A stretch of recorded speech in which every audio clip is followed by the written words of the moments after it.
இப்போதைக்கு காங்கிரஸுக்கு தனியாக வாக்கு சதவீதம் அதிகமா, பிஜேபிக்கு வாக்கு சதவீதம் அதிகமா சார்? பிஜேபி கோவை, கன்னியாகுமரி உள்ளிட்ட சில மாவட்டங்களில் அவங்களோட செல்வாக்கு இருக்கு. காங்கிரஸ் கட்சிக்கு பரவலாக எல்லா மாவட்டத்திலையும் கொஞ்சம் ஓரளவு தொகுதிக்கு ஒரு 1000 ஓட்டு 2000 ஓட்டு இல்லை 10,000 ஓட்டு வரை இருக்குன்னு சொல்லலாம். அதுபோல பிஜேபிக்கு இருக்கா சார்? இல்லை, அதுதான் சொல்றேன். மண்டல வாரியாக சில மாவட்ட வாரியாக பாஜகவுக்கு காங்கிரஸிடமும் அதிக வாக்குகள் இருக்கிறது. ஒட்டுமொத்தமாக தமிழகம் என்று வருகிற பொழுது இந்திய தேசிய காங்கிரஸ் கட்சி ஒரு 1% அளவிற்காவது பாஜகவோட அதிகமாக இருக்கும். இன்னொன்று, மரியாதைக்குரிய திரு எல் முருகன், திருமதி தமிழிசை சவுந்தரராஜன், திரு அண்ணாமலை இவர்கள் காலத்துல தான் பாஜகவினுடைய வளர்ச்சி, வாக்கு வங்கி சதவீதம் என்பது உயர்ந்தது. அதுக்கு முன்னாடி நம்ம நோட்டாவுக்கு கீழே தான் பேசிட்டு இருந்தோம். அண்ணாமலை காலத்துல முருகன் வந்து அவரு அண்ணாமலை பெரிய அவங்க அண்ணாமலை தான் பெரிய லீடரா நினைக்கிறாங்க சார் பிஜேபி. அதுதான் சொல்றேன். திரு எல் முருகன் வந்த போது அந்த வேல் பயணம் நடத்தி ஓரளவுக்கு பாஜகவை விளம்பரப்படுத்தி கொண்டு வந்தார். மரியாதைக்குரிய திருமதி தமிழிசை சவுந்தரராஜன் வந்ததற்கு பரவலாகவே அவர் ஒவ்வொரு கூட்டத்திலையும் அந்த தாமரை மலரும் தாமரை மலரும் என்று தாமரையும் பாஜகவையும் பரவலாக்கியதுல திருமதி தமிழிசை அவர்களுக்கு இருக்கிறது. வாக்கு சதவீதத்தை உயர்த்தியதில் திரு அண்ணாமலைக்கு பெரும் பங்கு உண்டு, அதுல மாற்று கருத்தே இல்லை.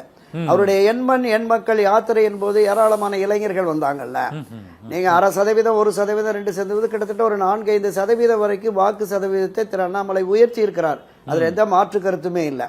கூட்டணியோடு ஒரு 18-19% 2024 நாடாளுமன்ற தேர்தலில் பெற்றார்கள்ல, அதுல பாஜகவுக்கும் கணிசமான வாக்கு வங்கி திரு அண்ணாமலையால் உயர்ந்தது என்பது யதார்த்தம், உண்மை.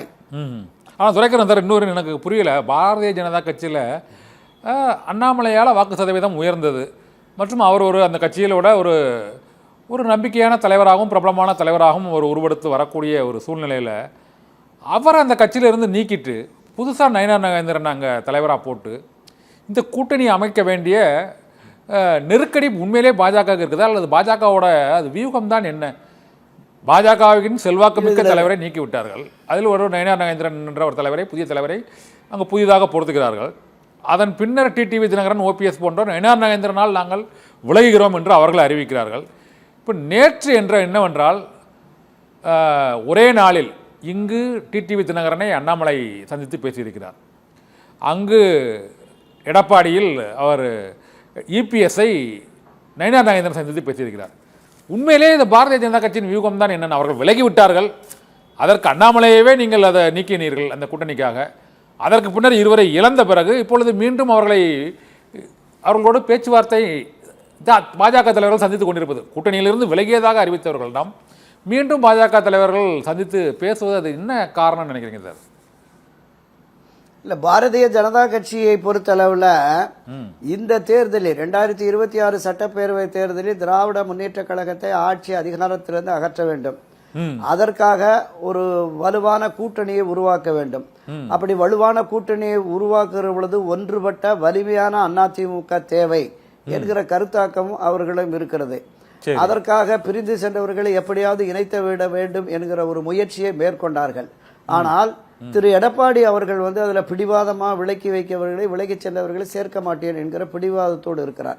இந்த பிடிவாத நிலை நீடிக்குமே என்றால் 2026 நாம திமுகவை வீழ்த்த முடியாது என்கிற அந்த யதார்த்தத்தை மத்திய பாஜகவும் மாநில பாஜகவும் உணர்ந்திருக்கிறது. எனவே எந்த வகையிலாவது ஒன்றுபடுத்த வேண்டும், ஒரு வலிமையான அதிமுகவை உருவாக்கி ஒரு வலுவான கூட்டணியை ஏற்படுத்தினால் மட்டுமே நாம் வீழ்த்த முடியும் என்ற பார்வை இருக்கிறது. அப்படியே வாங்க.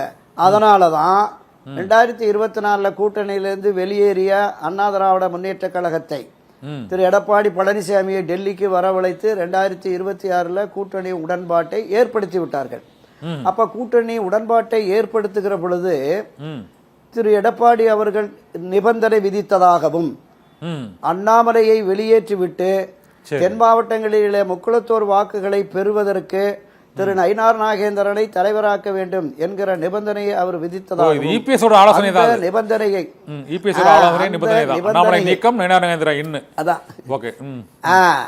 அந்த நிபந்தனையை பாஜக ஏற்றுக்கொண்டுதான் திரு அண்ணாமலையை வெளியேற்றிவிட்டு திரு நாகேந்திரனை கொண்டு வந்தார்கள் என்கிற ஒரு விமர்சன கருத்து இருக்கிறது.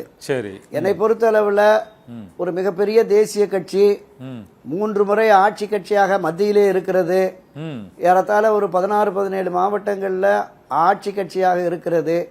அவர்கள் ஒரு மாநிலத்தில் இன்னொரு கட்சி தன் சொந்த கட்சி விவகாரத்தில் தலையிடுவதை ஏற்பார்களா அப்படிங்கிற மாதிரி இருக்கு. எனவே 3 ஆண்டு முடிந்து விட்டது, அந்த அடிப்படையில் திரு அண்ணாமலையை வெளியேற்றினோம் அப்படின்னு ஒரு பார்வை. இன்னொன்று 2024 தேர்தலில் திரு அண்ணாமலை குறைந்தபட்சம் ஒரு 5லிருந்து 7 அல்லது முதல்ல 25 தொகுதினாரு, அப்புறம் 10 தொகுதினாரு, 12 தொகுதினாரு, குறைந்தபட்சம் ஒரு 5லிருந்து 7 தொகுதிகள்னு அடையாளப்படுத்தி அவர் சொன்னார். அதை அவரால் நிறைவேற்ற முடியவில்லை என்பதற்காகவும் வெளியேற்றியதாக சொல்லுகிறார்கள்.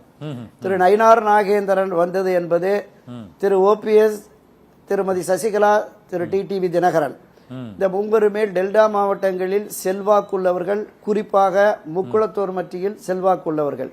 எனவே இவர்களை அதிமுகவில் சேர்க்க முடியாது என்கிற நிலைப்பாட்டை திரு எடப்பாடி பழனிசாமி எடுத்துவிட்டதால் அதை சரி செய்வதற்கு நயினார் நாகேந்திரன் உதவுவார் என்று மத்திய பாஜகவும் கருதி இருக்கிறது. ஆலோசனை செய்த திரு எடப்பாடி பழனிசாமியுடைய ஆலோசனையும் இந்த விஷயத்தில் ஏற்றுக்கொண்டார்கள்னு. ஆனால் கள யதார்த்தம் என்னவென்றால், மரியாதைக்குரிய திரு நயினார் நாகேந்திரன் அவர்கள் திருநெல்வேலி, தென்காசியில் வேணா அவருக்கு செல்வாக்கு இருக்கலாம். மற்ற பகுதிகளில் மதுரை, தேனி, திண்டுக்கல், ராமநாடு, சிவகங்கை, விருதுநகர் உள்ளிட்ட பகுதிகளில் வாழுகிற முக்குளத்தூர் மத்தியில் பெருத்த செல்வாக்கு இல்லை. அந்த முக்குளத்தூர் மத்தியினுடைய முகமாக திரு TTV, திரு OPS, திருமதி சசிகலா தான் இன்னும் இருக்கிறார்கள். இதுதான் கள யதார்த்தம்.